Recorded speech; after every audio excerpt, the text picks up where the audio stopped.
Welcome back, students. I am back with a new topic, that is a transportation, and only on your channel, that is a your study guide. And please subscribe it and watch my new videos. So let I start my topic, that is a transportation. As we all know that what is a transportation, because my chapter name is transportation. So what is transportation? Transportation is a transport of a substance from one place to another place. That is a transportation. These substances are whatever you take an example. जो ये हमारा substance है एक place से दूसरे place का, आप यहाँ पर कोई भी सब्सटेंस ले सकते हैं. जैसे अगर हम एग्जांपल की बात करें, let us understand with example. For example हम प्लांट का एग्जांपल लेते हैं. ये सभी को पता है, बहुत कॉमन सा एग्जांपल है, इसलिए मैंने प्लांट का एग्जांपल लिया. आप कोई अनदर एग्जांपल भी लेकर इसको अंडरस्टैंड कर सकते हैं, ये इजी भी है.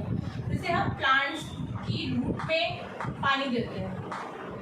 वाटर जो है हम रूट को देते हैं, not in a whole plant, पूरे प्लांट को नहीं देते. तो रूट में से जो पानी है वो पूरे प्लांट तक क्या हो जाता है, ट्रांसपोर्ट हो जाता है. मतलब एक रूट को हम पानी दे रहे हैं तो वो पानी उसकी लीव्स में भी पहुंच रहा है, उसकी ब्रांचेस में भी पहुंच रहा है, उसके फ्रूट्स में भी पहुंच रहा है, उसकी बड में भी पहुंच रहा है, हर जगह पहुंच रहा है. तो वो किसके थ्रू पहुंच रहा है, हमें पता, हमने पढ़ा भी हुआ है कि प्लांट्स में क्या होते हैं, टिश्यू होते हैं जिसको हम जाइलम बोलते हैं.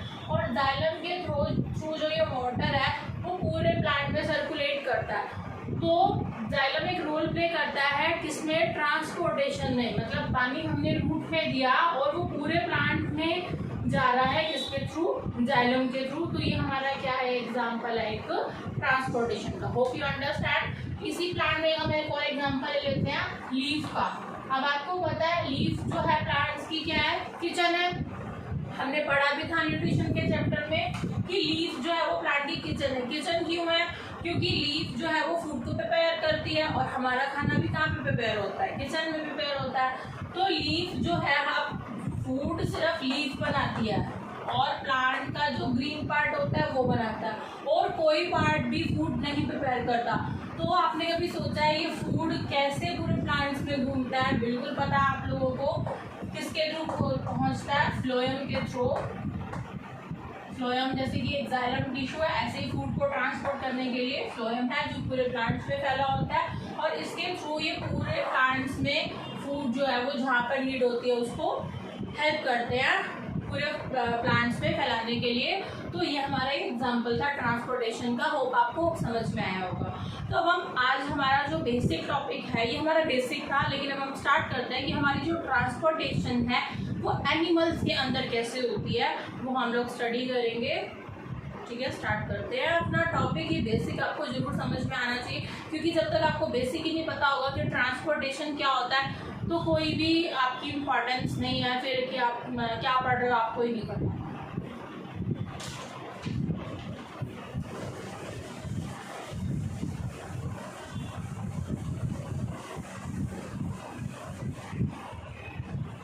तो हम पढ़ते हैं ट्रांसपोर्टेशन इन एनिमल्स.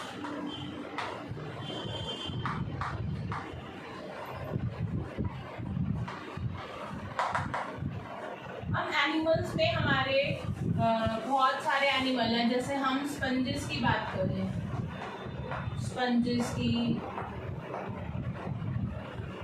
जेलीफिश की,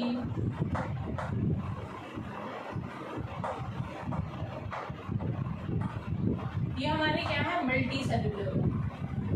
मल्टी सेलुलर मीन्स बहुत सारे सेल से मिलकर बनते हैं. और जो हमारे दूसरी तरफ जो हमारे और एग्जांपल्स हैं, जैसे हमारा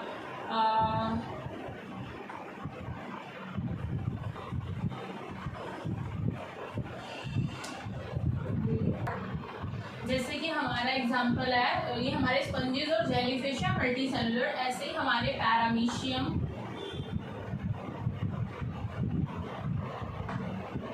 अमीबा जो मोस्ट फेमस है और सभी को पता है इसके बारे में, ये हमारे क्या है, दोनों यूनिसेलुलर. यूनिसेलुलर मीन्स जो सिंगल सेल से मिलकर बने. ओके, तो ये पैरामीशियम और अमीबा ये सिंगल सेल है, तो इनका एक ही सेल से सारी बॉडी मिलकर बनी है, तो इनका जो ट्रांसपोर्टेशन क्या होगा वो डिफ्यूजन के थ्रू होगा। मतलब एक ही सेल है, कोई स्पेशल ऑर्गन नहीं है वर्क करने के लिए, तो सारी बॉडी से ही इसका डिफ्यूजन होगा। डिफ्यूजन क्या होता है? Movement of a substance from higher concentration to lower concentration. मतलब जैसे अब ये एक सेल है, जैसे मैं आपको यहाँ पर ड्रॉ करके बताती हूँ, ये हमारा अमीबा है, ठीक है, ये सिंगल सेल है और ये बाहर कहाँ रहता है? वाटर में रहता है, ठीक है। तो वाटर में क्या होगा? जो भी इसको चाहिए, जैसे जो भी फूड इसको चाहिए, जो भी चीज़ इसको ट्रांसपोर्ट करनी है, तो वो चीज़ बाहर क्या है? बहुत ज़्यादा अमाउंट में है, लेकिन इसकी बॉडी में क्या है? बहुत कम अमाउंट में है। तो हायर कंसंट्रेशन से इसकी बॉडी में लो कंसंट्रेशन में मूव करेगी वो चीज़, वो सब्सटेंस, उसको बोलेंगे डिफ्यूजन। तो इनमें जो ट्रांसपोर्टेशन होगा वो किसके थ्रू होगा? डिफ्यूजन के थ्रू। सिंपली हमारा जो ये स्पंजेस और जेलीफिश है, ये मल्टी सेलुलर है, बहुत सारे सेल से मिलकर बने हुए हैं, लेकिन इनके अंदर ये भी क्या करते हैं? वाटर के अंदर रहते हैं, ये पानी के अंदर रहते हैं, तो इनकी बॉडी में भी सिंपल क्या होगा? डिफ्यूजन होगा।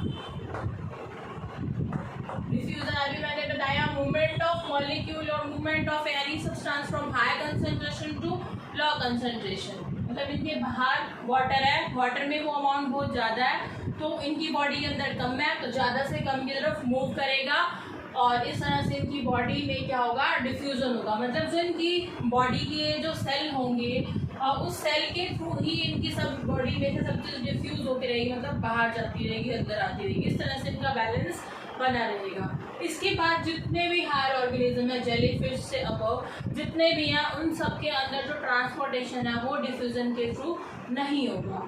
तो ये हमारा एनिमल्स के बारे में था। अब हम ह्यूमंस के बारे में पढ़ेंगे कि ह्यूमंस के अंदर ऐसा क्या होता है, मतलब कैसे वो ट्रांसपोर्ट करता है, क्या क्या चीज़ें होती हैं उसके अंदर। तो हम ह्यूमन के अंदर पढ़ते हैं कि किस तरह से ह्यूमन के अंदर ट्रांसपोर्टेशन होता है। पहली बात तो जो हमारे अंदर ट्रांसपोर्ट ही क्या होगा, पहली चीज़ तो ये है। तो सबसे पहले हमें किसकी जरूरत होती है? ऑक्सीजन की जरूरत होती है। ये हमने अभी ब्रीदिंग पढ़ा था रिसेंटली, तो पिछली वीडियोस में आप देखना, ब्रीदिंग होता है हमारे अंदर, रेस्पिरेशन हमने टॉपिक कंप्लीट किया है। तो हमें ऑक्सीजन और कार्बन डाइऑक्साइड का बैलेंस मेंटेन करना पड़ता है। तो हमें सबसे ज़्यादा किसकी जरूरत पड़ती है? ऑक्सीजन की। ऑक्सीजन की हमारी बॉडी के हर सेल को बहुत ज़्यादा नीड है, क्योंकि अगर ऑक्सीजन नहीं होगी हम रेस्पायर नहीं कर पाएंगे, और रेस्पायर नहीं कर पाएंगे तो ब्रीदिंग नहीं होगी, ब्रीदिंग नहीं होगी तो डेड हो जाएंगे, ठीक है। और दूसरा, इन सेल से हमें क्या लेना पड़ता है? CO2, कार्बन डाइऑक्साइड लेनी पड़ती है। हमने ये चीज़ पढ़ी थी। हम किसके थ्रू लेते हैं? नॉस्ट्रिल के थ्रू, फिर आगे लंग्स उनकी हेल्प करता है, लेकिन सिर्फ लंग्स तक ही ऑक्सीजन और CO2 की जो नीड है वो वहाँ तक ही नहीं रह जाती, उससे आगे पूरी बॉडी, मतलब मैं अगर अपनी बात करूँ या आपकी बात करूँ या किसी भी ह्यूमन बीइंग की बात करूँ, तो सभी के सभी सेल को नीड होती है। ये नहीं कि मतलब सिर्फ लंग्स को जरूरत है ऑक्सीजन की तो किडनी को नहीं है, हार्ट को है तो लिवर को नहीं है, पूरी बॉडी के जितने भी ऑर्गन्स हैं, एटलीस्ट जितने भी सेल है, आपने पढ़ा होगा cell is the smallest unit of our body, सबसे स्मॉलेस्ट यूनिट है, तो उसको नीड है हर बॉडी। अब हम क्या मल्टी सेलुलर हैं, बहुत सारे सेल से मिलके बने हैं, तो मैंने बोला हर सिंगल सेल को नीड है ऑक्सीजन की। तो आपने कभी सोचा है वो कैसे पूरी बॉडी में सर्कुलेट करती है ऑक्सीजन और कार्बन डाइऑक्साइड वापस लेती है?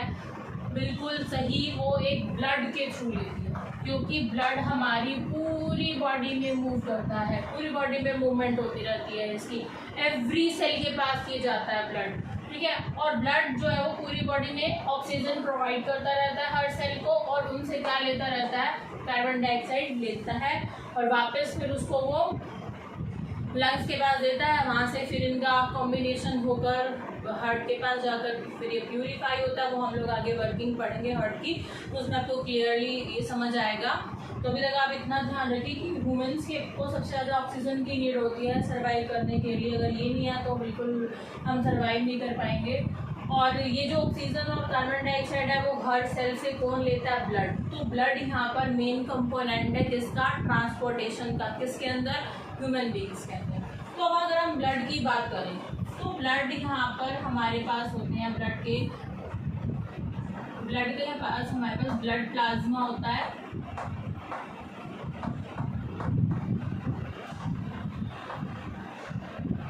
और ब्लड के सेल। ब्लड के अंदर भी हमारे पास दो कॉम्बिनेशन है, एक होता है ब्लड प्लाज्मा और दूसरा होता है ब्लड सेल। अब आपने ये बहुत कॉमन सी चीज़ें आप लोग थर्ड फोर्थ फिफ्थ तक से पढ़ते आ रहे हैं, फिर भी मैं एक बार बता देती हूँ। ब्लड में हमारे पास 3 तरह के सेल होते हैं। फर्स्टली है हमारे पास आरबीसी, जिसको हम रेड ब्लड सेल भी बोलते हैं। सेकेंड है हमारे पास डब्ल्यूबीसी, जिसको वाइट ब्लड सेल भी बोलते हैं।